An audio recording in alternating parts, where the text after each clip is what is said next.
할렐루야, 반갑습니다. 12월 24일 화요일 아침 묵상 시간입니다. 오늘 우리가 함께 보실 말씀은 시편 112편 1절부터 10절까지 말씀입니다. 한 절씩 함께 보겠습니다. 할렐루야, 주님을 경외하고 주님의 계명을 크게 즐거워하는 사람은 복이 있다. 그의 자손은 이 세상에서 능력 있는 사람이 되며 정직한 사람의 자손은 복을 받으며 그의 집에는 부귀와 영화가 있으며 그의 의로움은 영원토록 칭찬을 받을 것이다. 정직한 사람에게는 어둠 속에서도 빛이 비칠 것이다. 그는 은혜로우며 긍휼이 많으며 의로운 사람이다. 은혜를 베풀면서 남에게 꾸어주는 사람은 모든 일이 잘 될 것이다. 그런 사람은 일을 공평하게 처리하는 사람이다. 그런 사람은 영원히 흔들리지 않을 것이다. 의로운 사람은 영원히 기억된다. 그는 나쁜 소식을 두려워하지 않으니 주님을 믿음으로 그의 마음이 굳건하기 때문이다. 그의 마음은 확고하여 두려움이 없으니 마침내 그는 그의 대적이 망하는 것을 볼 것이다.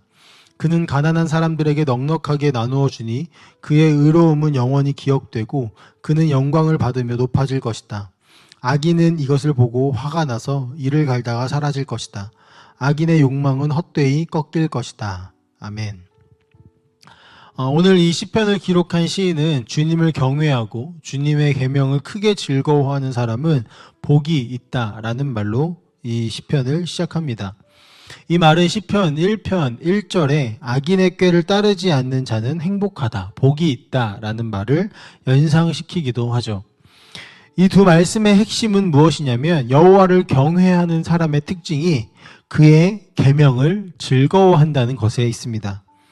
첫 구절에서 즐거워한다와 복이 있다라는 말은 평행적인 구도를 두고 있으며 행복과 즐거움이 분리가 될 수 없는 연결된 관계인 것을 보여줍니다. 마찬가지로 여호와의 계명과 여호와를 두려워하는 사람도 분리될 수 없는 연결되어진 하나입니다. 즉 여호와를 경외하는 자는 그의 계명을 즐거워하는 사람인 것이죠. 시인은 그런 사람의 자손이 복을 받고 능력이 있는 사람이 될 것이다 라고 확신합니다. 이는 여호와를 두려워하는 사람의 영향력은 자손에게도 선한 영향력을 끼치고 경건한 선조들의 복을 누리게 되기 때문입니다. 다시 말해 자손들이 얻는 강건함과 복은 기계적으로 누리게 되어지는 유산의 의미가 아니라 부모 세대의 경건을 보고 배운 자손들이 살아낸 삶의 결과와 같습니다. 이 모습으로만, 이 말씀으로만으로도 우리가 어떻게 우리의 자손들을 또 우리에게 주어진 하나님의 양들을 가르치고 보여줘야 할지를 우리는 배울 수 있습니다. 이제 말씀은 의인들이 받는 축복에 대해서 언급하고 있는데요. 우선 시인은 여호와를 경외하는 사람의 집에 부와 재물이 머물고 그의 의로움이 항상 칭찬을 받을 것이다 라고 말합니다. 이 말씀의 핵심은 두 가지로 볼 수 있는데요. 하나는 모든 부와 재물의 주인이 하나님이심을 나타낸다는 것이고, 또 다른 하나는 하나님은 여호와를 경외하는 사람들에게 재물의 복을 주실 때 자기만을 위한 것이 아닌 함께 나누도록 주셨다라는 것입니다. 이 말이 무슨 뜻이냐면 여기서 의로움이 항상 칭찬을 받을 것이다 라고 말하는데, 이것은 9절에 보면 가난한 사람들에게 넉넉하게 나누어 주니 그의 의로움은 영원히 기억된다 라는 말로 이것을 함께 볼 수 있기 때문에 하나님께서 재물의 복을 주실 때 혹은 우리에게 어떠한 나눌 수 있는 축복을 주실 때에는 그것을 나를 위한 것이 아니라 나누어 주라고, 아낌없이 나누어 주라고 주신다라는 것을 우리는 볼 수 있는 것이죠. 이것을 우리가 다른 성경에서 어떻게 찾을 수 있냐면 성령이 우리 가운데 처음 임하신 오순절 성령 강림 사건을 통해서 알 수 있습니다. 오순절날 성령께서 처음 오셨을 때 교회가 탄생하게 되는데요. 그때 놀라운 일이 여러 가지 일어났지만 그 중에 한 가지가 무엇이었냐면 핍절한 자가 없었다라는 기록이 나옵니다.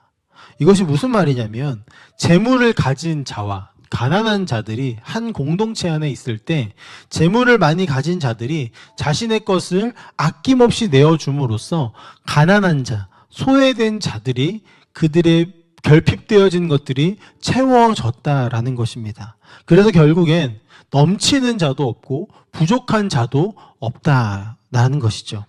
우리의 시대는 여전히 빈익빈 부익부의 시대이지만 하나님께서 이루실 완전한 하나님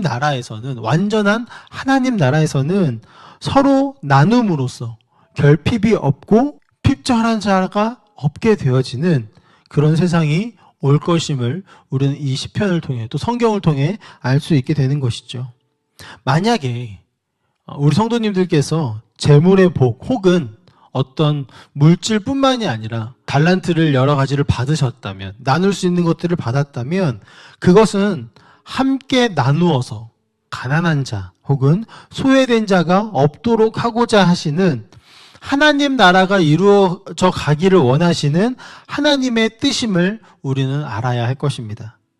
그것이 여호와를 경외하는 자의 첫 번째 복이자 특징입니다. 그 다음으로 여호와를 경외하는 사람은 어둠 속에서 빛이 비춰질 것을 이야기합니다. 이것 또한 두 가지로 나눌 수 있을 것 같은데요. 먼저는 우리의 삶의 어두운 부분에, 내가 지금 어두움 가운데 있을 때에 주의 말씀을 주야로 묵상하고 그 말씀을 즐거워한다면 그 어두움 가운데 여호와께서 우리에게 빛을 비춰주시는, 우리에게 길을 내어주시는 그런 은혜가 있을 것이다 라는 것이고, 또 한 가지는 여기에서 빛이 시인은 어떤 빛인지 정확하게 나타내고 있지는 않지만 또 다른 시편 27편에서 또 다른 시인의 고백하는 것처럼 성경이 말하는 이 빛이라는 것은 어둠을 밝히는 하나님의 영광스러운 빛, 곧 구원의 빛을 이야기하고 있습니다. 그렇기 때문에 어려움을 당하는 의인을 돕기 위해, 즉 구원하기 위해 행동하시는 하나님의 모습을 표현하는 것이 되어지는 것이죠. 그래서 두 가지, 첫 번째는 우리의 삶에, 의인의 삶의 어두운 부분 가운데 하나님께서 빛을 비춰주시는 것과, 또 의인을 통하여서 하나님 어두움 가운데 있는 자들이 빛이 비춰지게 되어지는 그런 일이 일어난다는 것입니다. 여호와를 경외하는 사람은 어두운 세상 속에서 하나님의 영광스러운 구원의 빛을 비추며 삶을 살아가게 될 것입니다. 또 이어지는 특징은 두려워하지 않는 믿음인데요. 나쁜 소식이 들려오고 여러 가지 수많은 이야기들이 우리를 삶을 흔들어 놓을 때 하나님의 말씀을 경외하는 의인들, 주의 말씀을 가까이 하는 의인들은 흔들리지 않을 것입니다. 왜냐하면 주님을 믿음으로 마음이 굳건하게 되어지기 때문입니다. 주의 말씀이 우리의 마음을 굳건하게 세워서 그 말씀이 우리를 흔들어 놓는 것 안에서 흔들리지 않는 명확한 잣대가 되어지고 그것이 우리를 견고하게 세워갈 것입니다. 이렇게 여호와를 경외하는 자가 가진 흔들리지 않는 믿음은 결국 자신을 흔들려고 하는 대적들이 망하게 되는 것을 보게 될 것이다 라고 시인은 선언합니다. 마지막으로 의인은 자기의 많은 재산을 뿔뿔이 흩어서 가난한 자들에게 나누어 주게 됩니다. 우리가 앞에서 보았던 그 재물의 축복이 이제 여기서 어떻게 드러나는지가 보여집니다. 이 말은 가난한 자들을 위해 자기 재산을 낭비하듯이 써버렸다라는 뜻입니다. 매우 도전적인 삶인 것이죠. 의인은 많은 재산이 있다면 가난한 자들을 위해 낭비할 줄 압니다. 가난한 자들을 위한 거룩한 낭비입니다.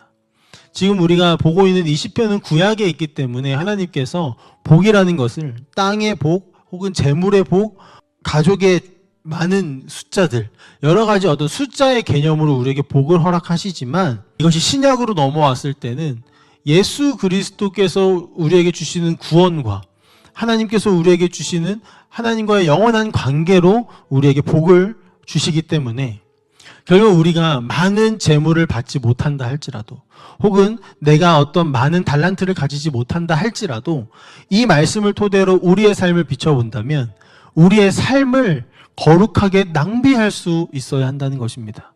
우리가 말씀을 통하여서 계속 들어왔듯이 주의 말씀을 전하고 주의 복음을 전하고 그 복음대로 살아감으로써 세상이 말하는 대로가 아닌 하나님의 말씀이 우리에게 가르쳐 주시는 대로 살아감으로써 우리에게 때로는 고난이 오고 때로는 어려움이 닥칠지라도 그것을 사람들을 위하여서, 한 영혼을 위하여서 낭비할 수 있어야 한다는 것입니다. 이러한 낭비는 낭비가 아니라 하나님 앞에 영원히 기억되어지는 의로움이라고 이야기하고 세상 가운데서는 영광이 될 것이다 라고 말합니다. 또한 이러한 의인의 모습을 보며 악인들은 화가 나서 이를 갈 것이고 욕망이 꺾이게 될 것이다 라고 시인은 말합니다. 악인이 화를 내고 욕망이 꺾이게 되어지는 이유가 무엇일까요? 앞서 언급된 어둠의 빛이 비춰지는 것과 같은 원리이겠죠. 어둠 속에 빛이 비춰지면 어둠은 물러갈 것입니다. 그런데 그 과정에서 어떤 일이 일어나겠습니까? 빛과 어둠은 분명히 대적하고 싸우게 될 것입니다. 마찬가지로 악인들이 의인을 마주하게 되어지면 그 안에 있는 어둠들은 대적하고 싸우게 될 것입니다. 빛과 어둠이 충돌하며 악인은 분노하게 되어지는 것이죠. 왜? 저 사람과 내가 다르니까요. 물리적으로는 동일한 인간이지만 그의 모습과 나의 모습이 다르니까요. 그리고 내 안에 있는 어둠이 그의 빛에 비추어지기 때문입니다. 결국 그가 가진 어둡고 악한 욕망이 의인이 비추는 빛에 사라지고 사그러지게 되는 것입니다. 그리고 더 나아가서 그가 가진 빛을 따라가고 싶어지는, 내 안에 어둠이 물러나면서 길이 보이고 빛이 보이며 그곳으로 가고 싶어지는 그런 마음에 이제는 욕망이, 자신의 악한 욕망이 사그러지게 되어진다고 시인은 이야기하는 것입니다. 오늘의 말씀은 우리를 향하여서 매우 현실적이고 실제적인 가르침을 주고 있습니다. 의인은 여호와를 경외하는 사람이라고 먼저 이야기하죠. 의인이 경외하는 방법은 무엇이었습니까? 여호와의 말씀을 주야로 묵상하고 그의 계명을 즐거워하는 것입니다. 이것이 시편 1편에 나왔고 또 112편에 나오는 주의 의인의 특징입니다. 또한 의인에게는 하나님이 주시는 복이 있는데 재물의 복과 형통함, 견고함과 영광입니다. 이러한 축복은 우리를 위한 것이 아니라 하나님 나라를 회복하고 형성하는 일에 쓰여지는 것입니다. 우리는 예수님을 믿음으로 의인이라는 직분을 얻었고 하나님께서 우리를 그렇게 칭하여 주셨습니다. 이 모든 것이 다 하나님의 은혜이죠. 은혜로 주어진 우리의 의인이라는 이 삶, 이것이 우리의 재물뿐만 아니라 삶을 적극적으로 나누고 나 자신을 거룩하게 낭비하며 상황에 흔들리지 않고 어둠 가운데 빛을 비춰내는 삶이 될 것입니다. 사실 이 모습은 우리가 가장 바라는 모습일 것입니다.